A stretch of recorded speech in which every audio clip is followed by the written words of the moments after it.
This is an iHeart podcast. Guaranteed human.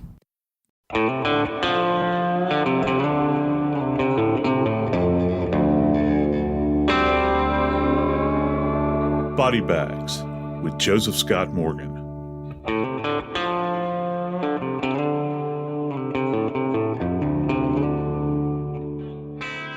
In 1972, when my father, who had just gotten out of the Marine Corps, relocated our family to Georgia from Louisiana, I was a kid. He took me for a drive in Atlanta, Georgia. And you know how it is when you're little, the world that you're surrounded by at that age seems so big. You can go to your grandparents' house. You can think about it back then. Things seem so much bigger than they actually were, particularly when you get to revisit those locations as an adult. But, you know, back then in 1972, I was in the front seat of his Ford pickup truck, and we were driving down the road. He said, "I'm going to take you somewhere and show you where the meanest men in America live." Now, this is in Atlanta, Georgia, and I had no idea. I didn't even know anything about Atlanta. We just moved there.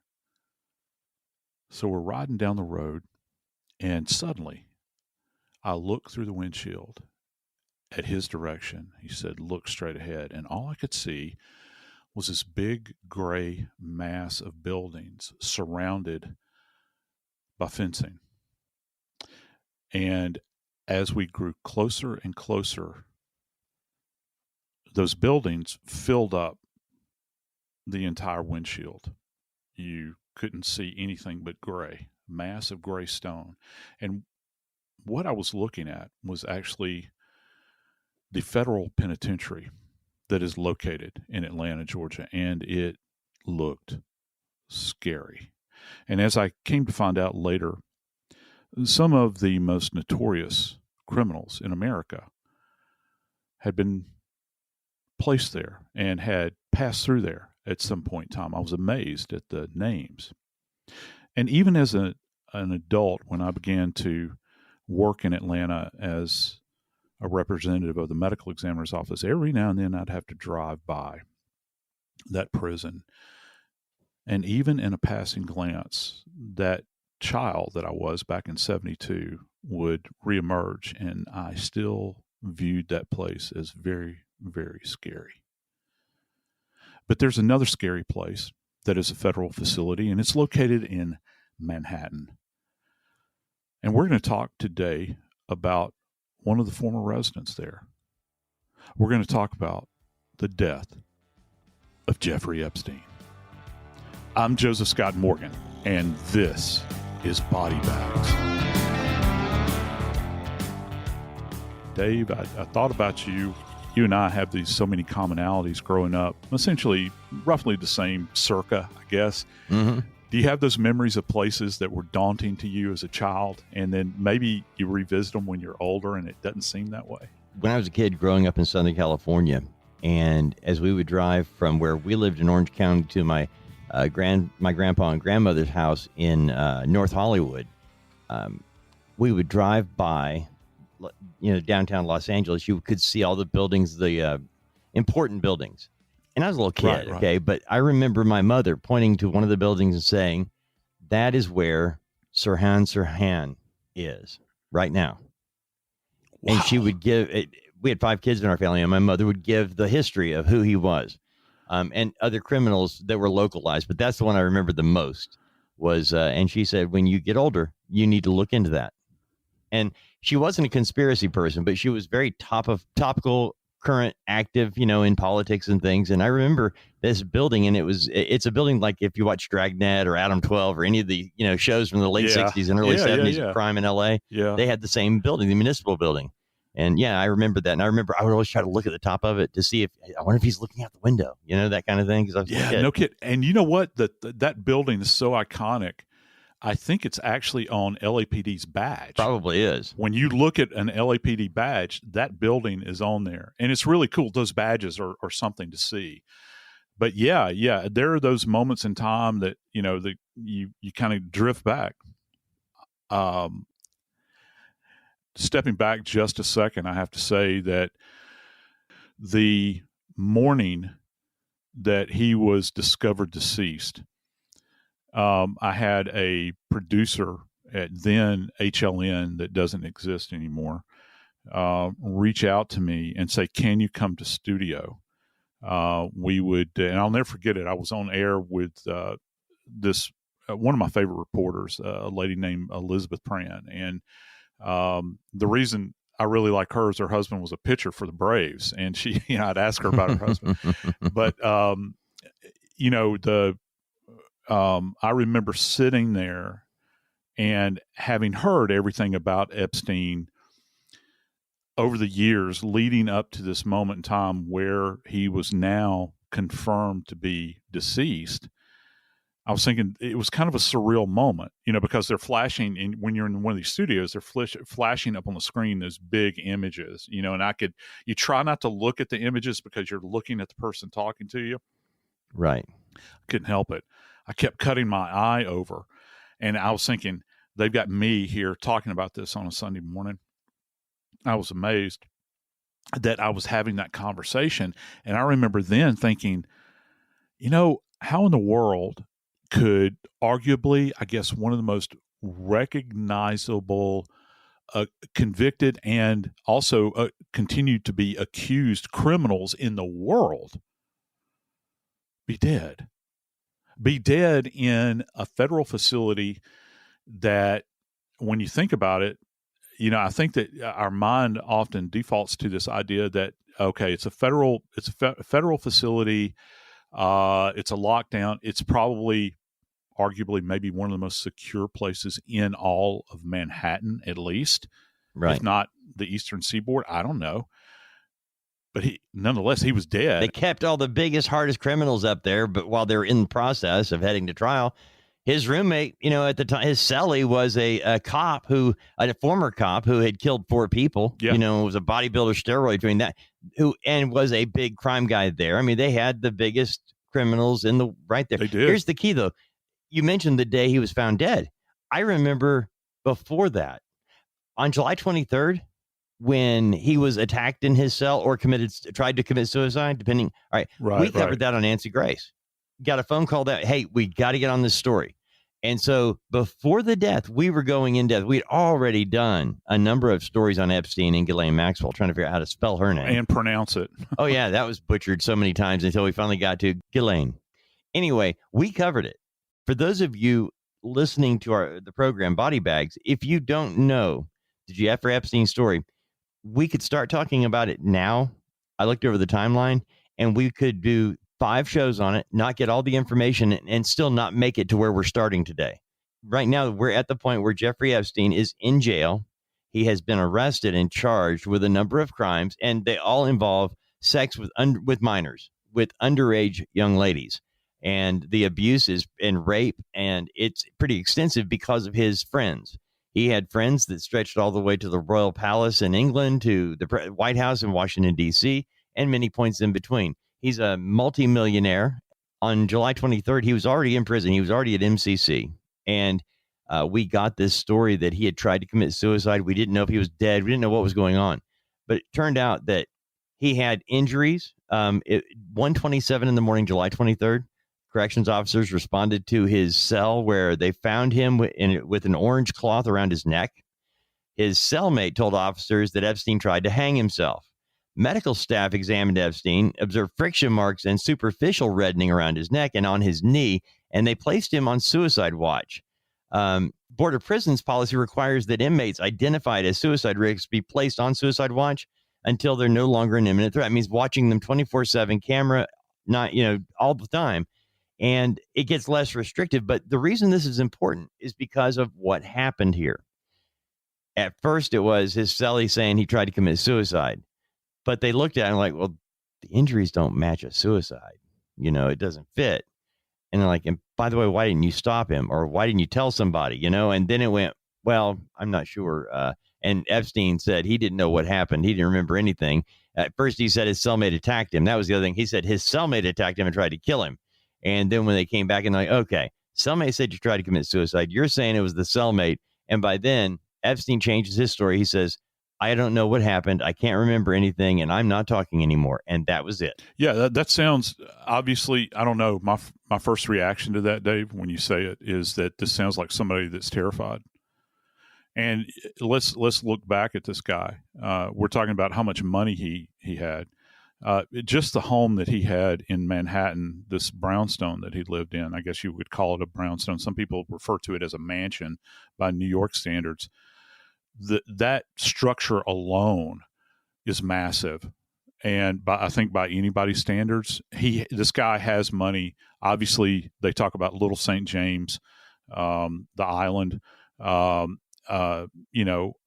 owns an island? And then you think about this huge ranch out in New Mexico that just goes on vast, and you hear all of these stories. And one of the things that always troubled me, and I don't know, maybe I'm just applying too much logic without enough data, but I began to think about all of these young women that had been brought into his sphere. And many of these young women were from places like Eastern Europe.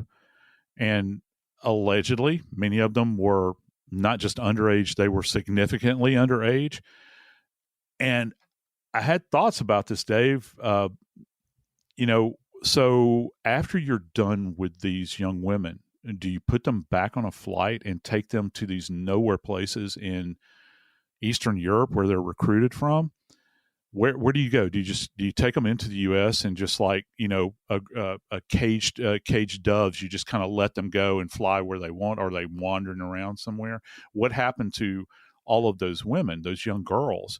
That was always a head scratcher for me, because the story still has blanks that have yet to be filled in.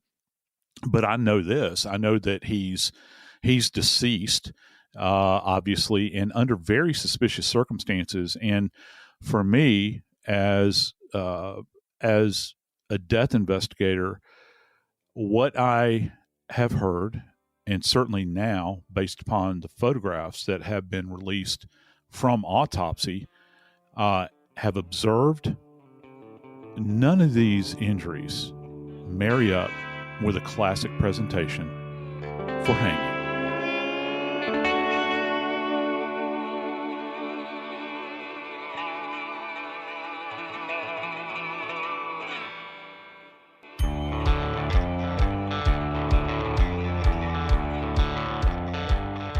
I've never told you this, Dave.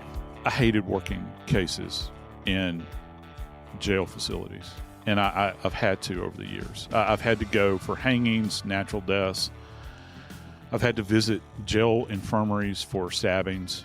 I hate it. I despise it. I think a lot of it has to do with you're treated like an inmate when you show up, because all of us forensic guys have, we have scene bags, we have scene kits, and they have to go through all of that stuff. Not that I'm bringing in anything, that I shouldn't have, but they're going to check you out thoroughly. If you're carrying a weapon, you have to surrender that. And then, you walk in, and, that old adage about hearing that door shut behind you, it's a real thing, man. I mean, it really is. And the odd thing about being inside of a facility like this is that any noise that is made in there, because of the structure, because of the stone walls or poured walls and all of the metal framing, it amplifies in that environment. So if somebody in a cell, down the way coughs, you hear it. It sounds like they're right next to you.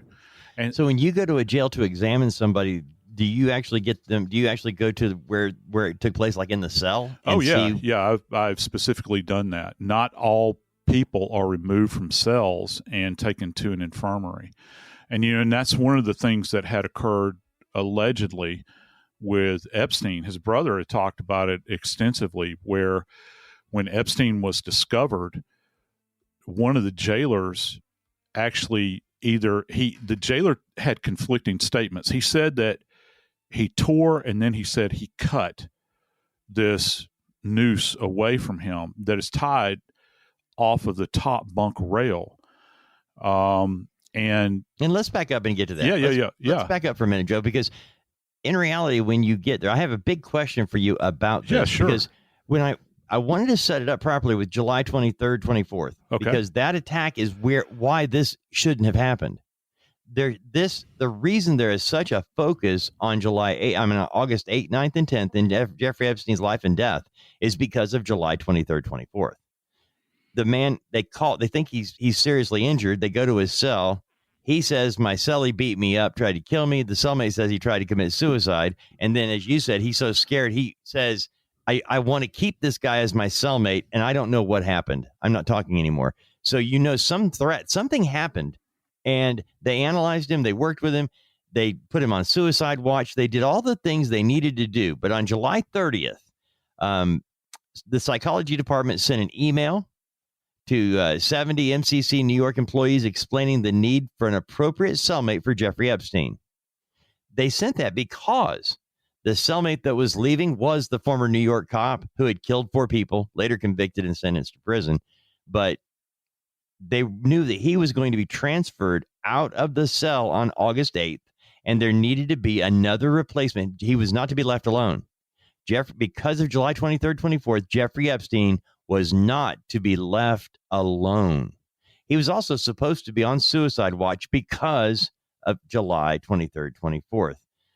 But as it turned out, by August 8th, U.S. Marshal Service sent 2 emails notifying the MCC staff that Epstein's cellmate was being transferred to another facility on August 9th. No action was taken to make sure Epstein had a suitable cellmate. Epstein met with his attorneys on August the 8th at the prison, not unusual for a criminal.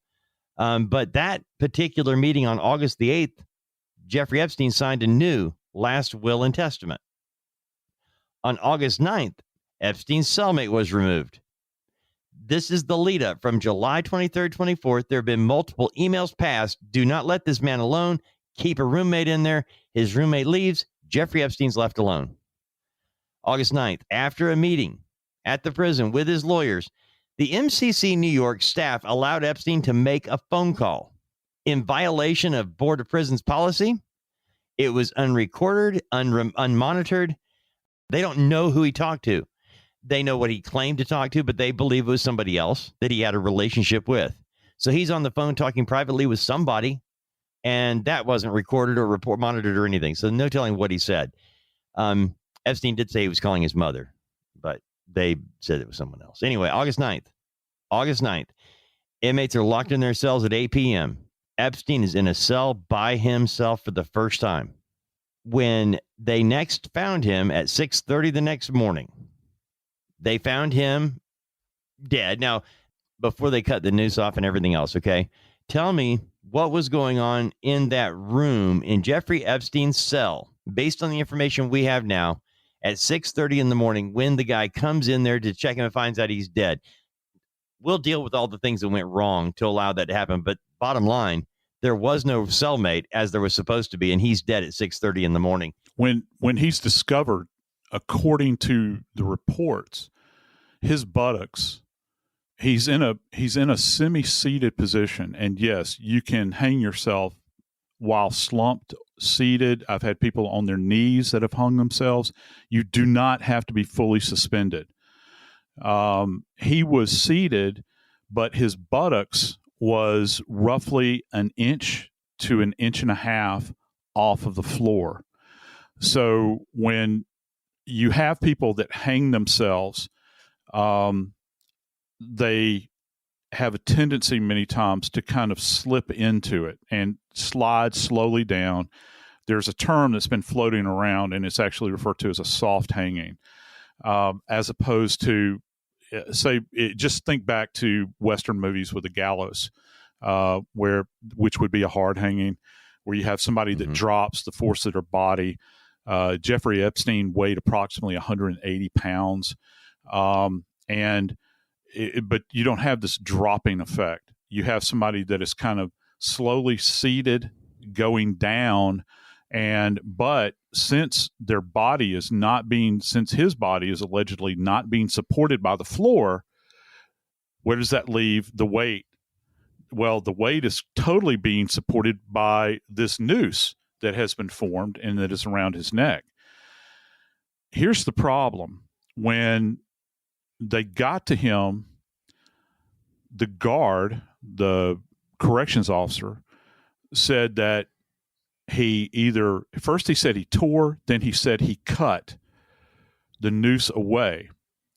The noose was not recovered and put into evidence. There was another noose that had been tied previously in the cell that was recovered, and there's actually an image of it that you can see. Anybody, I recommend strongly that you go and take a look at it. There were two nooses, one that was around his neck and one that was just in the room. Yeah, and there's ripped up orange Why cloth. were there so many sheets in there? That's my big question. And here's another point as well. Why is this damn place so disordered, Dave? It looks like squalor that he's living in. And these areas, these cells are usually pretty austere. They don't have a lot of stuff in them because they don't want the inmates to be able to hide anything and squirrel anything away that they can then turn into a means of negotiations. Oh, listen, extra blankets and things can turn into money in jail. Well, do you remember the 60 Minutes episode that came out in the wake of his death? And 60 Minutes was the first. CBS 60 Minutes was the first people to put up images. And I did a screen capture on some of these things. And those images, when you see them, that top bunk that he's suspended from the side of it, but the top bunk itself, let this sink in, didn't have a mattress in it. It was just a flat frame. There is a mattress on the floor. There's a mattress on the lower bunk. But where the mattress would have been on that top bunk, Dave, there's prescription medications up there. You can see them lined up. And, in my experience, one of the things that happens in jails is that you are either, if you're having to take medication, you go to the infirmary and they hand you the medication and they dole it out in the little white cups, or a pharmacy cart comes by with a CO along with it, and they will give you your meds through the door. This guy had meds inside of his cell. How do you explain that with this idea that he has suicidal ideation or that he's attempted suicide? Why are there prescription meds in there? Now, he's also got a CPAP machine, which I think plays into this as well. The cord is laying there adjacent to it on the floor. And then there's all these ripped up bits of cloth, orange cloth. And it looks like, for me, I always imagine jail cells to almost have a military feel to it. Like, you get punished if the place is not squared away. You're not supposed to be laying on your bunk. You're supposed to be, you can sit on your bunk with your feet on the floor. You can sit in a chair that they might provide to you. You can sit on the floor. You're not supposed to be lay. It's supposed to have almost this ordered, not necessarily Spartan, but it's supposed to be squared away. This place was far from it. Well, you mentioned the CPAP machine. Yeah. His brother, Mark, has really come out in the last several weeks and has made a lot of comments. And Mark Epstein and it was Mark Epstein who actually asked Dr. Michael Baden to observe the autopsy, which I want to get into that. But it was in one of the interviews Mark Epstein did where he talked about the CPAP machine. And he said, there's all these strips of cloth and sheets that are torn in to make a noose. Wouldn't the electrical cable, plug on the CPAP machine been so much easier to use? Yeah. It would have been less time, would have been a lot tougher it just would have been a better thing to do than the sheets. Yeah, it's got indwelling rigidity, which is indwelling rigidity. You've got the wires that are encased inside of a rubber sheath, so it's literally reinforced. I've had people. I know of a lady that was on a psych unit, and I had to go to the psych unit and work her death because she was in the acute ward and the nurses had let her keep her hair dryer, and she hung herself with her hair dryer. I've seen this done before. It is very much, and again, she was seated. She was seated on the floor and she was on the other side of a hospital bed, tied off on the rail, slid down onto the floor, and she died.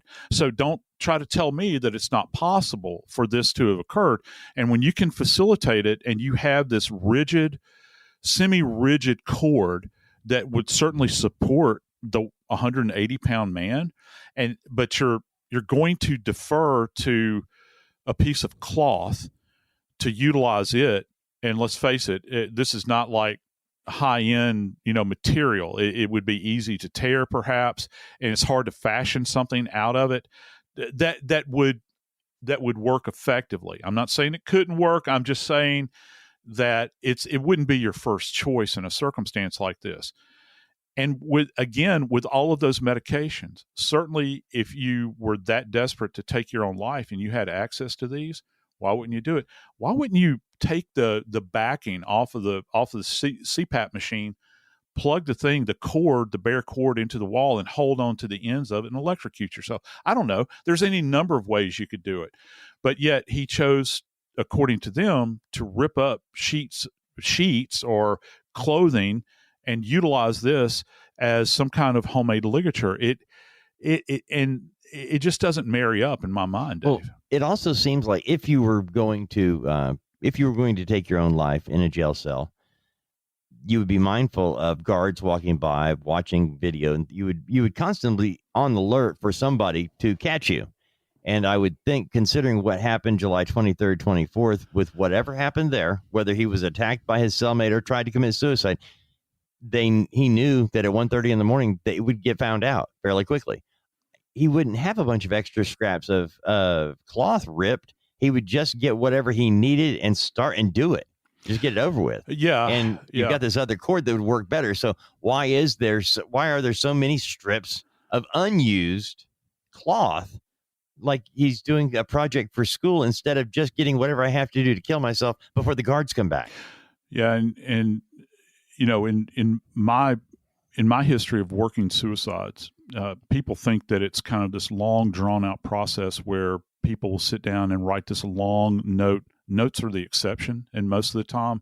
And the reason I'm saying this is that many times, once people have decided to do this, they do it. It's kind of like standing on a cliff and you're going to jump into a body of water. Everybody's, standing there waiting for you to do it. And finally you get up the gumption to do it, and you do it. Why wouldn't he just move forward with that action and take that action at that moment in time? He sits there and kind of ruminates over this. I don't know. I guess he did. But the one thing that we don't know is we don't really know what his activities were now, do we? Because cameras weren't working. The documentation is shoddy at best, particularly as it applies to an inmate that you are actually saying has suicidal ideation.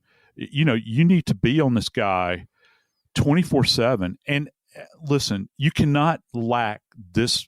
You cannot have this lack of self-awareness in the world. You know who he is. I'm not saying he should be treated better than anybody else, but certainly you do grasp the concept that this guy's in the national news, that if he is an accused pedophile, that there might be people within this environment that don't particularly care for pedophiles. We know what happens in incarcerated situations with people that do harm to children. And Lord knows at that time, he's probably the most famous in the world at this level that has been accused of this thing.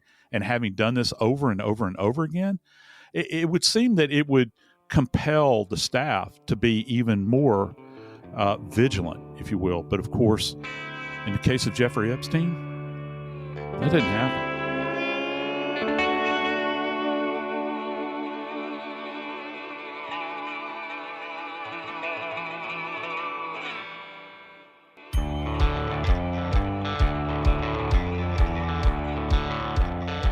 As a medical legal death investigator, I have visited every emergency room within all of the jurisdictions I have worked in.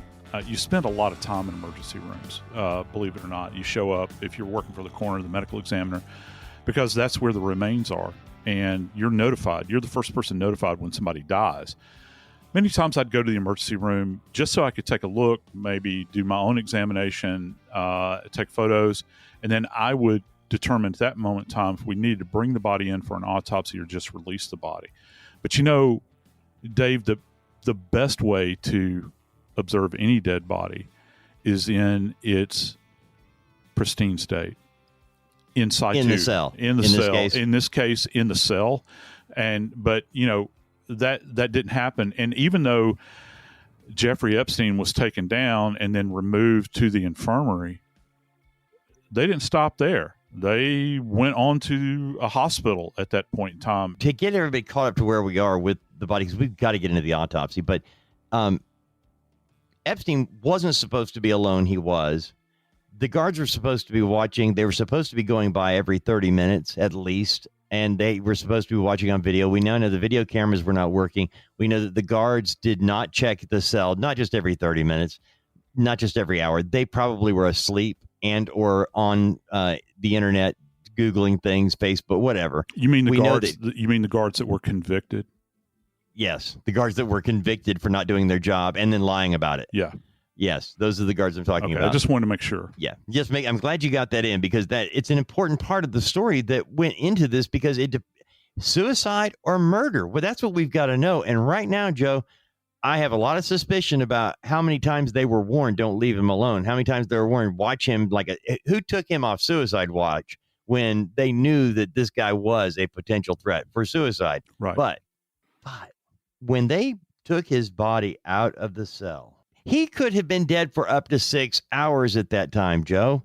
And yet they still went through, he was dead. They still went through all the motions of putting a gown on him at the hospital like he was a live guy there, and took him into the hospital. I'm bringing that up because, is that a common occurrence to take a dead body, an obviously dead body, and put a hospital gown on them at the hospital? It seems like you're going to great. And most of the time, okay, let me explain it to you this way. His clothing was cut away from his body, which is standard. That does happen because you, in the cell? Well, the EMTs had cut it away, apparently, which is even kind of more interesting because he went to the infirmary. So after the EMTs 911 call was placed, so after they made it through all the levels of security with everything they have to make it through there with all of their kits and all that stuff, they finally show up in the infirmary. Were heroic measures being taken? Were they still ongoing at that moment in time? Because we do know that one of the guards started CPR on him. And started doing chest compressions. Did that continue on into the infirmary?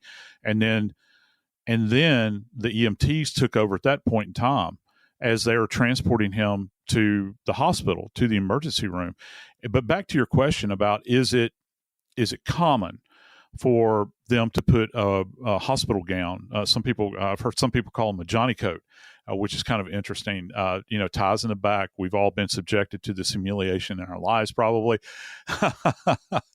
The times I've seen that happen are generally times where you're going to have family come by and see a body. Because other than that, what's the point? Because they can be covered with a sheet. And in hospitals, they use what's referred to as a morgue pack, which is a plastic. It's different than a body bag, but it is a plastic sheet that bodies are almost rolled up in. And then it's got strings that you tie it off on the midsection. You tie it off on the ends. It comes with a diagram how to do it. And then you can place the body after that onto a tray in the hospital morgue in the cooler to preserve the body until the ME can come and get the body. The ME might put the body in a body bag at that point in time. I don't know. It all depends on what their practice is. But most of the time, when I've seen bodies of individuals, certainly you don't put hospital gowns on people that are long dead. And, what does it benefit? What does it profit them to continue to do CPR on somebody that, if in fact they sense that there are postmortem changes going on? Epstein's brother actually states that he was told that he believes that they believed his brother may have been dead for at least 2.5 hours when he was discovered.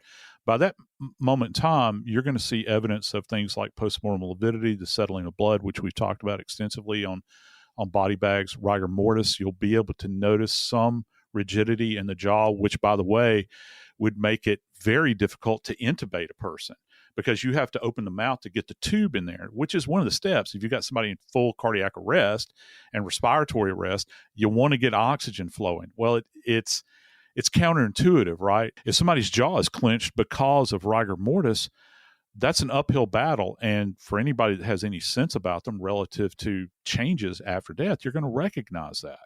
It's literally what we refer to as a cardinal sign of death. So, and again, this is the interesting thing, Dave. We still have yet to even see the EMT run sheet. It has not been released. And I would love to be able to view that and be able to get what their initial assessment was on him when they picked him up at the MCU. I think at this point, there are so many things suspect that going into the autopsy now, I'm not shocked that Mark Epstein said, I want to have somebody representing my family in there. At this point, there were already so many red flags going up. Mark Epstein is the reason that Dr. Michael Baden was invited in. I did not realize he was invited in to watch the autopsy. I thought it was after the fact. So when you told me that he was actually in there, I thought, well, this is interesting. So, yeah. Hey, listen, a tip of the cap to the Office of Chief Medical Examiner in this case. And I have participated in autopsies where families have representative pathologists there to observe. They generally do not, they're not going to be the prosector, which means they're not going to be the person actually doing the dissection, watching. But they will stand there. And generally they won't say a word. They're going to, but it's kind of, see, how can I describe it? You become hyper aware of everything you do because you know that you're being watched in that environment. And if you're doing the right thing, it's no problem. But can you imagine, regardless of how anybody feels about Dr. Baden, whom I respect greatly, I've known Dr. Baden for many years. You've got Michael Baden standing there. I mean, one of the most renowned forensic pathologists anywhere. You have to know that it's a full court press at this point in time. So Dr. Baden is physically there. And according to Mark Epstein, this is where it really, if it couldn't get any more bizarre, the actual person that made the ruling on Epstein's death certificate, and remember, it was first listed as undetermined. What did they actually find on the autopsy, Joe? What did they see? Yeah, well, that's the curious thing. When they did get the neck dissected, first off, let me tell you this. I will tell you this. I've seen the images of Epstein's body, Jeffrey Epstein's body, when he is coming. There was a camera going when he was being wheeled into the emergency room. Okay, this is before his body's coming out. You can clearly see his face, and he's cyanotic, which means he's about the color of an eggplant, which is consistent. That is consistent with an asphyxial death, and also being in congestive failure. So he's really purple in color, which you will see. You can see it in hangings. You can see it in manual strangulations. You can see it when somebody is in great respiratory distress and that blood flow is being impeded, it backs up to that level in the neck and it can't kind of recycle. So they could have the same look, whether they did it themselves or whether I choke you to death or you choke yourself out using a noose. Same look. Yeah, absolutely. You can still get that cyanotic appearance. And it's really profound when you see the image of him like that. It's striking, as a matter of fact. It catches the eye. And one of the images that I also saw relative to Epstein is his his lower eyelids being retracted, and you can see the petechiae in there. So he's got burst blood vessels on the sclera of his eye. They're there, which again is indicative of an asphyxial death. The question is, there are asphyxial deaths and then there's asphyxial deaths, and so you have to kind of try to understand how do you come to this, how do you arrive at suicide versus something else, perhaps something more sinister. When Epstein's neck was actually dissected, one of the interesting things that was discovered was the fact that his thyroid cartilage was fractured Okay, it's actually got a fracture. The cartilage is actually fractured, which is not unusual in a ligature strangulation. It's also common to see in certain cases of manual strangulation, because if you think about people throttling somebody and they're applying tremendous force to the thyroid cartilage, it can snap, it can break, and it's almost like how can I describe it? Thyroid cartilage is it's like dried wax almost. It has that kind of feeling to it, and so it can actually crack. And I would imagine the older you get, it can possibly become a bit ossified. But here's the other thing: the other landmark in the neck that comes into play is going to be the right greater horn of the hyoid bone. And boy, have we talked about hyoid bones over the years. Thing about it is the hyoid bone is it's removed from the thyroid cartilage. It's up. I mean, it's high. It anchors the tongue in place.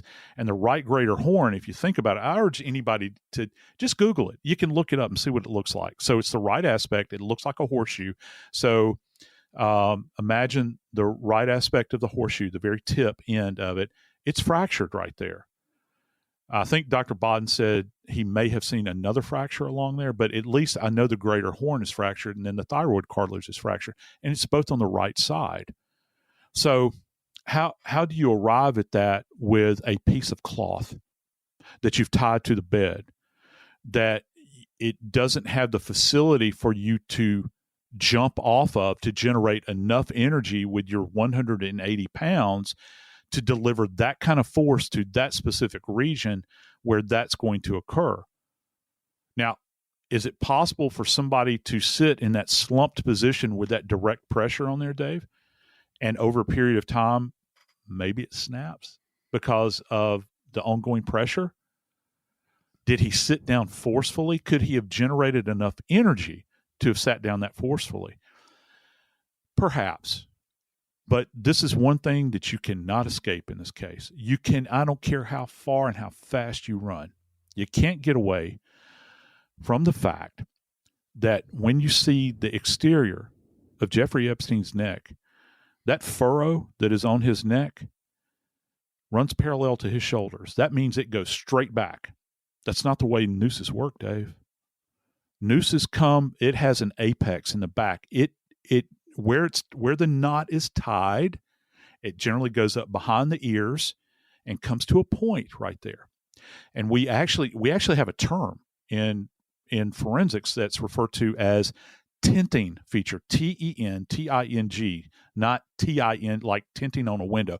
This is tinting like pup tint. And literally it's what it means. It's the shape of a pup tent, with the top of the tent being the apex of the noose itself. Dude, that doesn't exist in this case. You would see this thing coming to a point. This thing goes straight back, Dave. Straight back. What would cause that type of an injury? The only thing I could, I sat there in my mind and I'm thinking, okay, if you want to go with the idea of hanging, how could you generate a furrow, a ligature furrow that runs parallel to the shoulders? It goes straight back. Well, he'd have to be laying face down on the floor, as opposed to sitting up and the noose going up behind him till it reaches that peak. You would have it peaking so that you were laying on the floor face down with the thing running parallel to your shoulders. But that's not how they found him.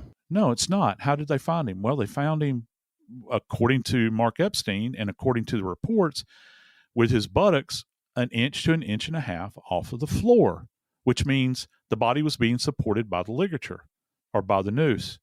So the question from a scientific standpoint is how is this explained? And I think that's very, very difficult to explain. I think it's impossible to explain. But when it got down to it, looking at this overall, you've got the autopsy done, you've got the medical examiner, and you've got Dr. Michael Bodden, who has been there watching the whole thing. They actually came to an agreement on what they believed. Is that not? Am I being accurate in that? Yeah, and here's the thing. and I think that you and I had talked about this off air, and you'd actually mentioned it to me, and I'd heard it from another source that Dr. Sampson, I think, who is the chief medical examiner for New York, she's the one that initially ruled this as an undetermined and then changed that ruling to suicide. Here's the problem. According to Mark Epstein, Sampson was not in the autopsy suite. She's not the one that did the post. It's Dr. Roman, I think it's Christy or Kristen Roman, that actually did the autopsy with Dr. Bodden observing physically there. So in such a complex case like this, first off, why do you only have one representative from OCME in there? And then you have Dr. Bodden. I would think in a high-profile case like this, and I know that they're very busy. I know they're very busy in New York, and, that's the reality of it. But it would seem to stand to reason. I would want to try to get as many eyes as I possibly could on this case. As a matter of fact, I'd have people from U.S. Marshals. I'd probably have people from FBI physically there observing this, taking photographs, and I'd want to get everybody's name that was present in the autopsy suite. We're starting at, I don't know, whatever time they're going to start at 8 o'clock the next morning. You have an open invitation. We would strongly advise you to be here. I want as many people in that room as we possibly can. We're going to document each and everything, because when you fail to do that, when you don't have sufficient scientific backing and explanation, you're going to wind up with questions. And I don't know that we'll ever have the answers. And I think one more thing, thinking about this ligature that was used, and if you have any questions about a ligature relative to the marking that it can lead, I do this with my students at Jacksonville State to try to demonstrate the distribution of force on a surface. If you take an apple, for instance, and if you have like a piece of nylon, you wrap it around the circumference of the apple. As you begin to tighten that nylon, it can be even dental floss, you'll see that it creates a very narrow furrow in the surface of that piece of fruit, and it goes deep. Whereas if you use something like, a necktie to try to create a furrow, that furrow, though it's going to be wide, it's going to be very, very shallow. Dave, in this particular case, this furrow that runs parallel to the shoulders of Epstein is deep. It's not something that you would commonly associate with a piece of cloth running across the neck, unless that piece of cloth was twisted so very tightly that it would produce this more narrow surface. But here's the problem. We never got to see that noose, did we? Because that noose wasn't collected for evidence. I'm Joseph Scott Morgan, and this is Body Bags.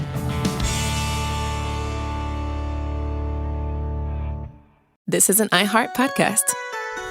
Guaranteed human.